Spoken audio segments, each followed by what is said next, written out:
What's up everybody, AnimeX here, and in this video, I'll be doing yet another part to the What If Naruto was a Hyuga series, and due to the 2020 grind being started and this being the first week, I'll give you guys an easy like goal. 1.5 thousand likes, and you guys will get another part to this Hyuga series, alright? So, as usual, I'll be recapping the last part, then jumping into the new material. So, without further ado, let's get started.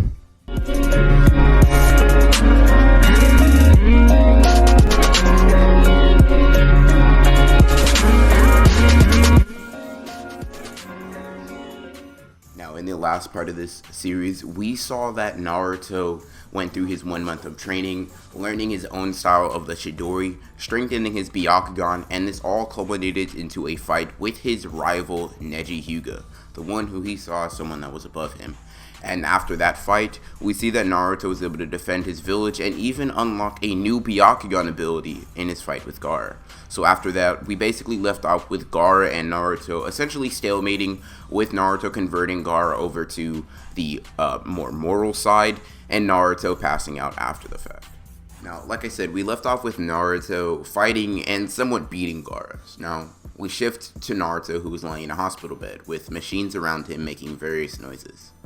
Naruto then sits up and looks around, or at least tries to, but doesn't really see anything. Naruto's hands fly to his face as he looks around, and he tries to feel for his eyes, and he waves them in front of his face. He waves his hands in front of his face, trying to see if he can see. Then, the realization fully hits him. He can't see. Naruto, when realizing this, starts to panic. His heart starts thumping louder and louder inside of his chest as his breathing starts picking up in speed. Naruto is shaking with fear as he comes to the realization that he pushed his Byakugan too far, and now he's paying the price for it. And just as Naruto's on the verge of a full-blown panic attack, Sasuke walks into the room to see Naruto staring at his hands. "Naruto, the doctor said your vision would be back in a couple of minutes, but the Byakugan will take at least a day before you can use it properly." Naruto, after hearing this from Sasuke, starts calming down as he hears Sasuke's voice. And sure enough, 10 minutes later, Naruto is able to see, although this sight is gradually coming back, leaving his vision a little blurry for the time being. Naruto lies back down and asks Sasuke if he's okay. Sasuke nods. "Naruto, do you know why your eyes temporarily went blind?" Naruto sits up in his bed. Yeah, I think I have an idea. I've heard that you go blind when the users of the Byakugan overuse or push their Byakugan past its limits, so they can lose their vision or have very severe eye strain for short periods of time. Sasuke looks at Naruto and gets up. "Alright Naruto, I'm going to go head off to train. When you get the chance, I want to spar against you." Sasuke then leaves and Naruto goes back to sleep and wakes up a few hours later. So, after this, and after being checked by every medical ninja within the hospital, he is released, although his Byakugan shouldn't be usable for another couple of hours. Naruto then starts walking to the Hyuga clan area of the village so he can go get some rest until he finally gets his Byakugan back, and so he can start up his training. But as he walks to his house, he sees Neji, who is walking towards him. Naruto stands up straighter with a determined look on his face, and looks at Neji, expecting to hear an arrogant remark from Neji Hyuga. Neji then stomps in front of Naruto and looks at him. He then brings his fist up to Naruto. "Naruto, next time, I swear I won't lose to you." Naruto is at first stunned by this gesture, not really realizing that Neji is trying to show some form of respect. But that confusion quickly transforms into a smile upon Naruto's face as he lifts his own hand and fist bumps Neji. "Me neither, Neji." "Me neither." The two then walk off. Naruto tries to play it off, although he can't seem to wipe the huge smile on his face. So as he walks to his house, instead of going to sleep, he grabs a kunai and runs off into the night, into the forest for some training.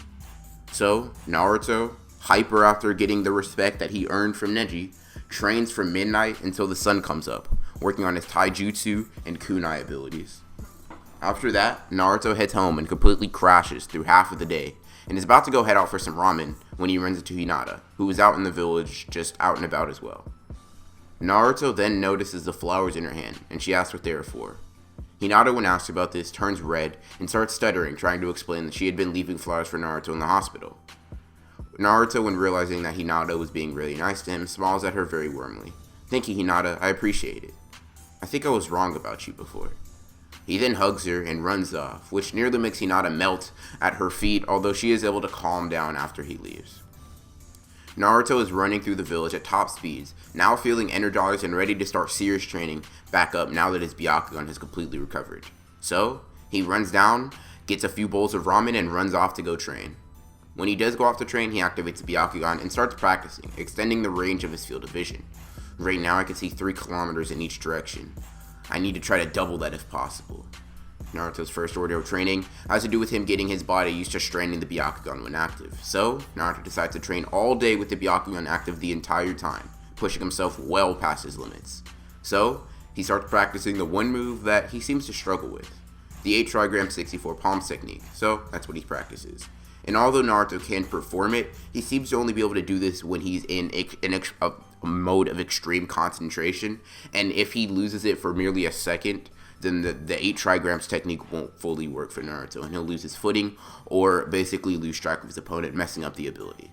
Then, Naruto, after doing this for a while, sits down after a few hours and sees one extremely large foreign chakra signature fight someone who he can identify as Asuma, based on his chakra. Naruto then realizes that Asuma and another Jonin from the village, Kurenai, are being attacked by some people, so he runs over at top speed in order to help out, or at least observe what's happening. When he finally gets over there, he sees Kisame, who has a huge chakra signature, and Itachi, who has a very small chakra signature in comparison, who are currently fighting Kakashi. Naruto wants to go out and fight them, but every rational bone in Naruto's body tells him to stay completely still, and if he has to go fight, he has to wait for the opportunity to attack them. Then, Naruto sees Itachi cast a Genjutsu on Kakashi, and he sees an opening for Itachi. He disappears, rushing at Itachi from behind, in that moment that Tsukiyomi is being activated. Kunai in hand, merely inches away from the back of Itachi's head, he strikes. Then, out of nowhere, Kisame swings Samehada, and connects with Naruto's chest as it sends a burst of pain directly through Naruto's chest, sending him flying, and disabling him from breathing simultaneously. Naruto is sent flying as he slams into the water at high speeds. After this, Naruto then struggles to stand as Kisame walks towards him slowly.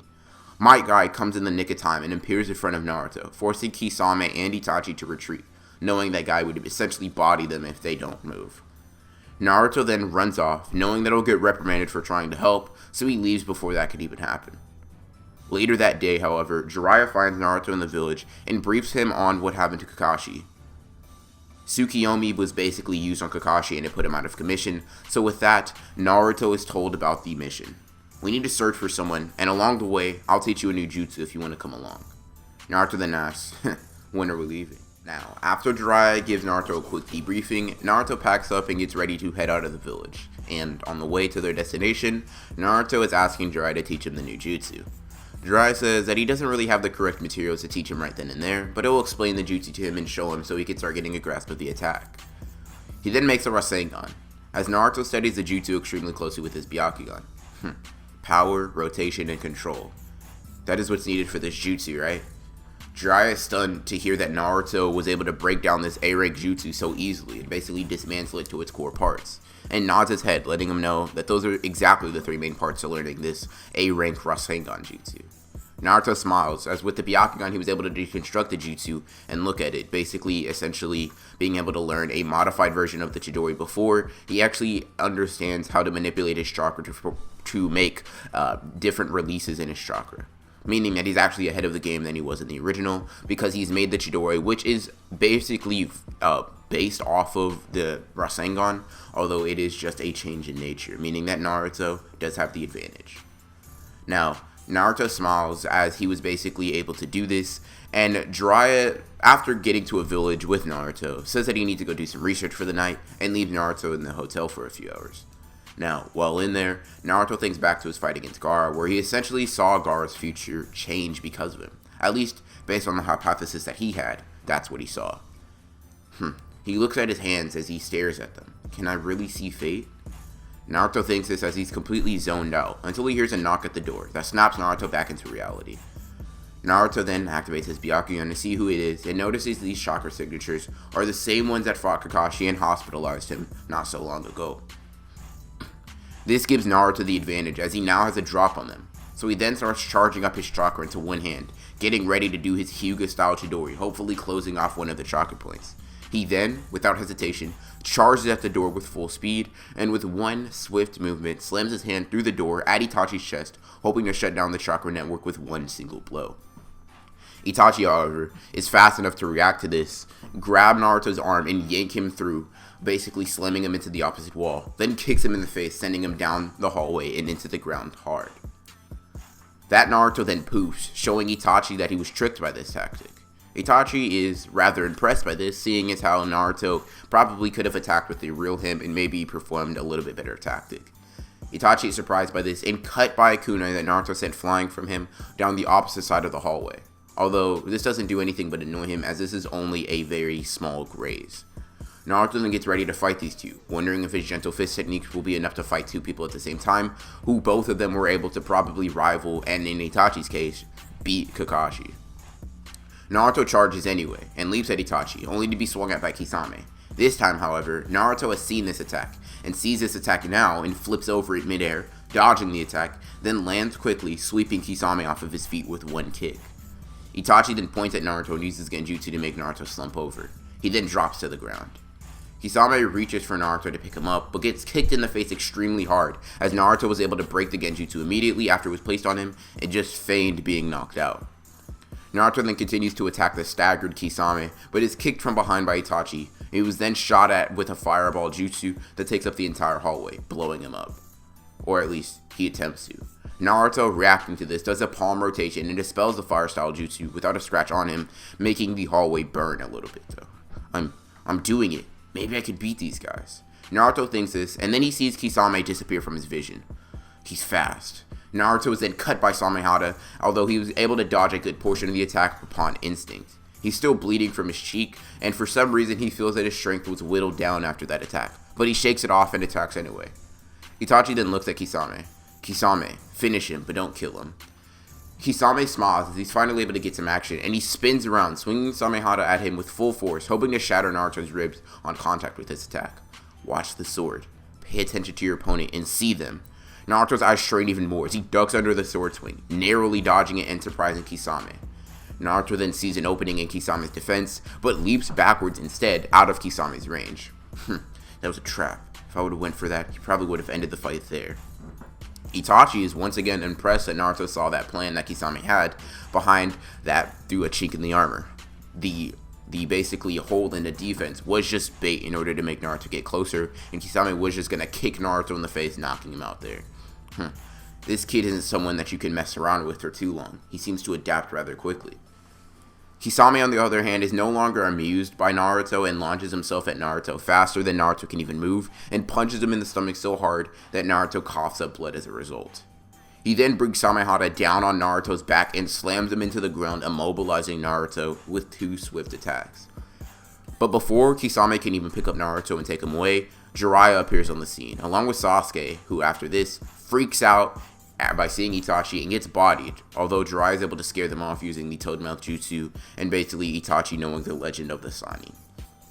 He then sends Sasuke back to the village, and by him I mean Jiraiya, with Might Guy, while Naruto and Jiraiya decide to continue on their mission. Naruto and Jiraiya continue to travel. While on the way, Naruto starts training on how to learn and completely master the A-rank jutsu known as the Rasengan. And when it comes to the first stage of the training, Naruto is able to basically pick this up rather easily due to him being able to make a fully formed Rasengan. It's supposed to spin and rotate, so he merely mimics this technique with his refined Hyuga chakra level control. In fact, he's even able to complete the second stage of training after a few hours due to him being able to pour all of his chakra into the rubber ball while maintaining the rotation and not having to worry about the chakra control.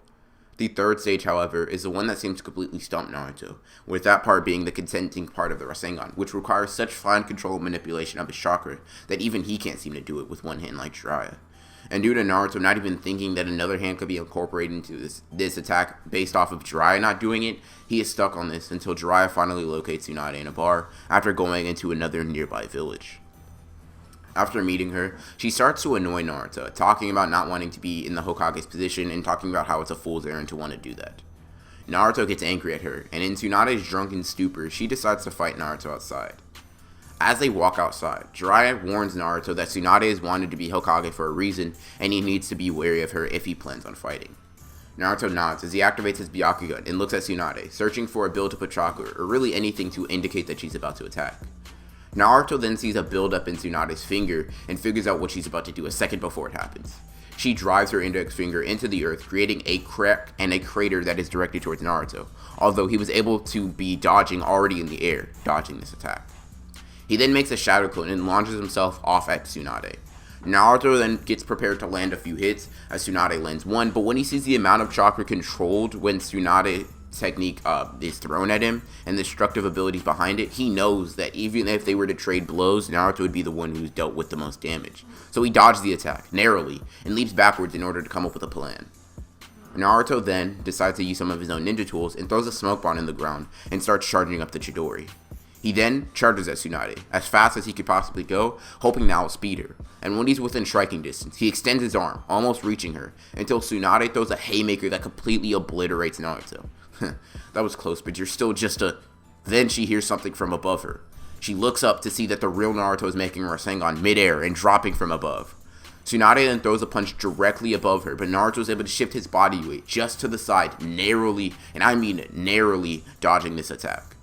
He then shoves the Rasengan at Tsunade, but just as it gets close, the Rasengan dissipates into nothing, and Naruto just falls next to Tsunade. And he sees what's going to happen in slow motion, although, due to him being in the air, he has no control over his body anymore, and he just has to sit there, ready, knowing that he's about to get bodied. Tsunade's foot then swings up into Naruto's ribs and sends him flying hundreds of feet into the air. Naruto passed out after getting kicked in the ribs by this attack. But when Naruto opens his eyes, he realizes that he is falling towards the ground at high speeds and he needs to use some quick thinking, making a shadow clone that he holds onto, and then, at the last moment before he goes splat onto the ground, he pushes himself off of the clone, sending him parallel with the ground, which still hurts when he falls, although the damage is not nearly as bad as it would have been, if not fatal. Naruto gets up and realizes that his ribs are completely decimated from that kick and he can barely catch his breath. Naruto claws his way onto his back as his eyes transform and his whiskers start popping out more and more. Naruto is using some of Kurama's chakra to heal him, or at least keep him alive, and heal him at a quicker rate than normal, although the attack that he took could still take weeks to heal, even at this rate. Tsunade walks over to Naruto with sake bottle in hand. "I would heal you, but I don't know if you're worth it, kid." Naruto just stares up at Tsunade, clearly not focused on her words. She keeps on hiccuping as she is clearly drunk and not really in her right mind. But she then looks at Naruto and basically sees her own little brother in him and kneels down, healing his broken ribs, allowing him to move once again. Naruto gets up and spits onto the ground as he stretches, seeing if he's back to normal. Tsunade walks off with Jiraiya. "Go back to the hotel room, Naruto. I want to catch up with Tsunade for a bit." Naruto nods and heads off, not to a hotel, but to the forest to practice his Rasengan and finally get down this high-level jutsu. Naruto knows that if he would have landed the Rasengan, he possibly could have won that fight against Tsunade, so he knows that he needs to start practicing even more. Naruto, when doing this, makes an accidental discovery when using the Shadow Clone against Tsunade, or at least that's what he did learn. He was basically learned that his clones, when they aren't basically blown up by someone else, and when he brings them back, he feels the same feelings that his clones felt, and in that case, it was pain. Due to Naruto being more intelligent in this story, he's able to extrapolate and figure out that the Shadow Clones could help him train. So, Naruto makes 20 Shadow Clones, all that practice the Rasengan all night until the sun rises, and Naruto brings the clones back, and he passes out, wiping his chakra reserves out completely, but learning and figuring out the Rasengan in the process. And that, everybody, is where I'm going to end part 5 to the What If Naruto Was a Hyuga series. Now, if you guys did enjoy this video and you do want another part for this to come out in Wednesday, I think, is the day that this should be coming out, if my schedule maintains, like, somewhat good or whatever. But if you guys do want another part to this, make sure to hit that 1,500 like goal and just body that like button. I know you guys can do it. You guys know you can do it. You got power in your system, so we should be able to handle this like it's light work. Tomorrow, I will be doing not really a special what if, but it'll just be a what if from a different series in Naruto. So, for all of you that do want me to switch it up every once in a while, I will be trying to. Hopefully, my storytelling could be just as good in that series as it will be in this one, but I guess we'll just have to wait and see. Tomorrow, expect another what if as normal, and then, we'll be staying on our grind. Make sure to keep on hitting the like button, keep on hitting the like goals. And if you're not watching me daily, just remember, I do keep going daily until I make an announcement saying I won't otherwise, so you guys can just go back and watch those videos. If you guys do want to interact with me on a more personal level as well, we'll make sure to leave links to my Discord, Patreon, Instagram, Twitter, all that stuff down below, just in case you guys are interested in that. Anyways, I hope you guys did enjoy the video, and as always guys, this is Anime X, signing off.